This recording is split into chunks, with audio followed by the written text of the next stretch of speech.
செல்ல குழந்தையே, நேற்றிரவு உன் இல்லத்திற்கு வெளியே ஒரு சக்தியினுடைய நடமாட்டத்தை வராகி நான் கண்டேன்.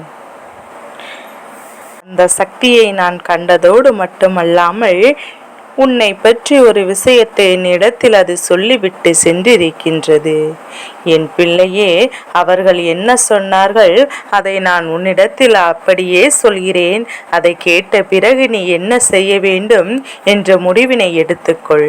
என் பிள்ளை, பொதுவாக தெய்வம் உன் இல்லத்தின் வாசலுக்கு வரும்போது சில தீய சக்திகள் அங்கிருந்து ஓட்டம் எடுக்கும். ஆனால் இந்த சக்தி என்னை கண்ட பிறகு கூட அங்கே நின்று கொண்டிருந்தது. அதற்கு என்ன காரணமாக இருக்க முடியும் என்று உன் தாயானவள் நான் யோசித்த போதுதான் நான் கண்டுகொண்ட விஷயம் என்ன தெரியுமா?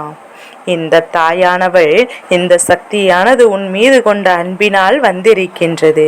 உன்னிடத்தில் ஒரு விஷயத்தை சொல்வது, அதிலும் குறிப்பாக உன்னிடத்தில் கொண்டு வந்து சேர்ப்பதற்காகவும் அவர்கள் இருந்ததால்தான் உன்னை விட்டு செல்ல மனமில்லாமல் என்னை கண்டு என்னிடத்தில் சொல்லிவிட வேண்டும் என்கின்ற முடிவில் நின்று கொண்டிருந்தார்கள்.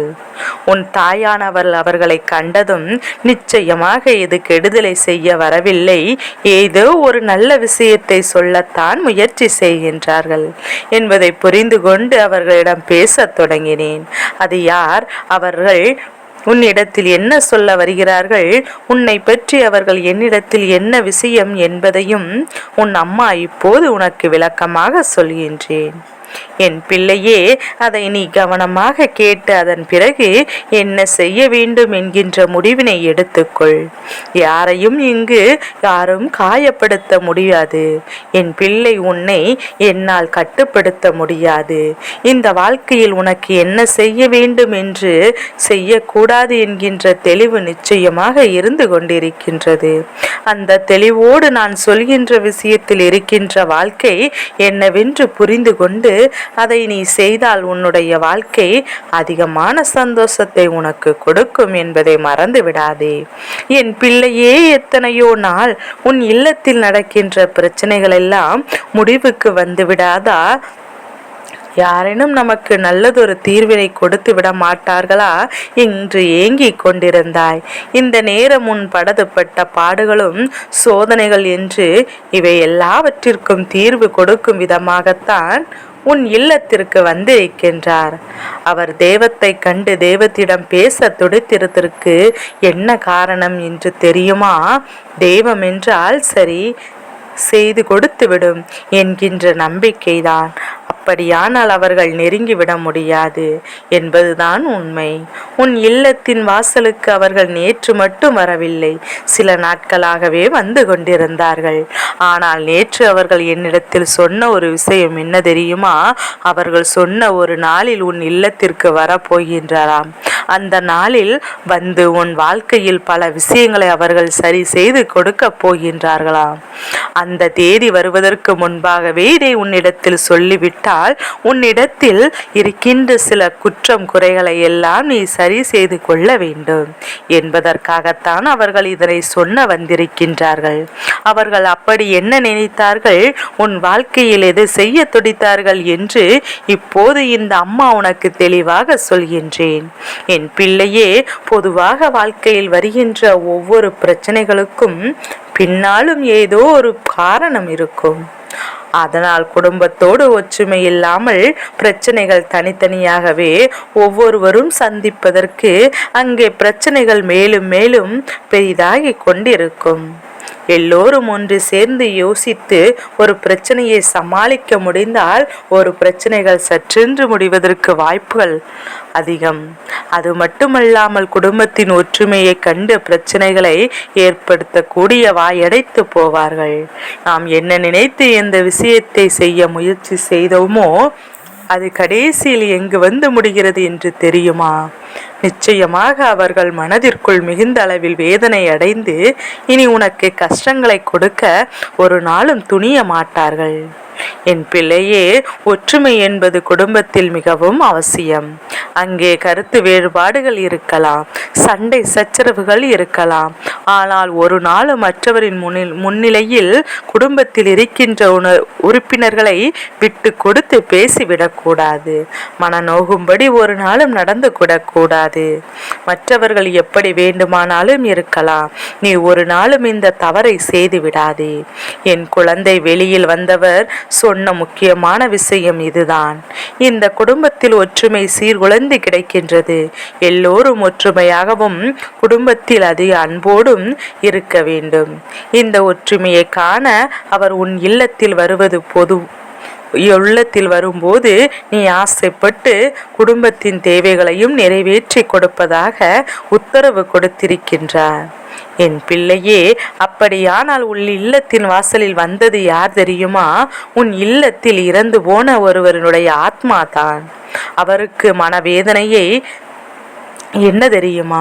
நான் இருக்கும்போது இங்கு இருந்த ஒற்றுமை என்னால் தான் நினைக்கின்ற அளவிற்கு இவர்கள் இப்போது சண்டை சச்சரவுகளும் இருக்கின்றார்கள். நான் இல்லாது போனால் இவர்கள் என்னுடைய பெயரை காப்பாற்ற வேண்டுமா? நான் கொடுத்த அத்தனை விஷயங்களையும் இவர்கள் பாதுகாத்து வைக்க வேண்டுமா? மற்றவர்கள் எல்லாம் சிரிக்கும் வண்ணத்தில் நினைத்து கொள்கின்றார்களே என்று நினைத்து வேதனைப்பட்டது. உன் இல்லத்திற்கு வருவதாக சொன்ன நாள் இன்றும் ஒரு நாள் மட்டும்தான் இருக்கின்றது. வருகின்ற அமாவாசையில் உன் இல்லத்தில் அவர்கள் வரப்போகின்றோம்.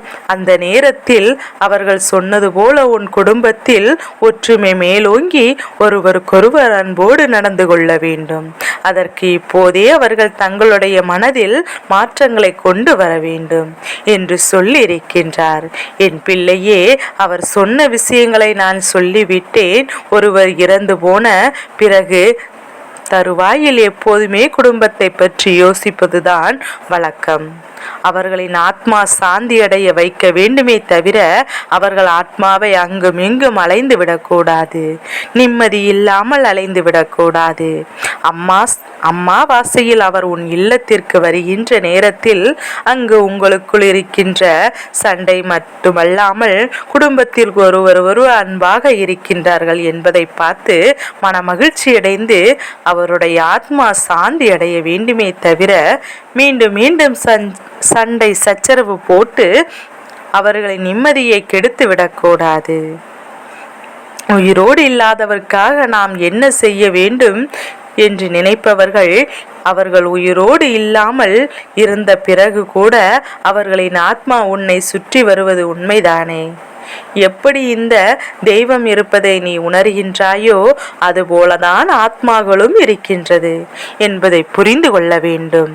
என் பிள்ளையே, முன்னோர்களின் சாபத்தில் இறந்து போனவரினுடைய அன்பையும் நீ முழுமையாக பெற்று கொள்ள வேண்டும் என்று நினைத்து விட்டால் வருகின்ற அமாவாசையில் அவர்களின் மனதை நீ குளிர்விக்க வேண்டும். எக்காரணம் கொண்டும் குடும்பத்தில் சண்டைகளும் சச்சரவுகளும் இருக்கக்கூடாது. ஒருவருக்கொருவர் புரிந்து கொண்டு விட்டு கொடுக்கின்ற மனநிலையில் இருக்க வேண்டும். யார் யாருக்கும் கஷ்டங்களை கொடுப்பதோ எப்போதும் செய்யக்கூடாது. ஒருவரை ஒருவர் யார் இருந்து என்ன விஷயங்களை சொன்னாலும் விட்டு கொடுத்து விட வேண்டும். எப்போதுமே தோள் கொடுப்பவர்கள் என்கின்ற நம்பிக்கை இருக்க வேண்டும். எப்போதுமே தோள் நிச்சயமாக உன் இல்லத்தில் தேடி வருகின்ற அவர் மிகுந்த மன மகிழ்ச்சி அடைவார் என்பதில் எந்த ஒரு மாற்று கருத்துமே கிடையாது. என் பிள்ளை, இதை செய்ய வேண்டும். இவர்களின் வருகை உன் இல்லத்திற்கு மிகுதியான மாற்றத்தை கொடுக்க போகின்றது. அவர்கள் உன் இல்லத்திற்கு வருவதோடு மட்டுமல்லாமல் என் பிள்ளை ஒருவருடைய நல்ல விஷயங்கள் வெளிகொண்டு வந்து அவர்களின் திறமைகளை எல்லாம் வெளிகொண்டு வரப்போகின்றார். யாருக்கு எந்த ஒரு காரியத்தை நடத்தி கொடுக்கலாம், இப்படி நாம் ஒரு காலம் முடிந்து விட்டதே என்று எண்ணி வேதனைப்பட்டார்களோ அந்த விஷயத்தை அவர்களுக்கு நடத்தி கொடுக்க போகின்றார். நடப்பது எல்லாமே உன்னுடைய நன்மைக்காகத்தான் இருக்க போகின்றது.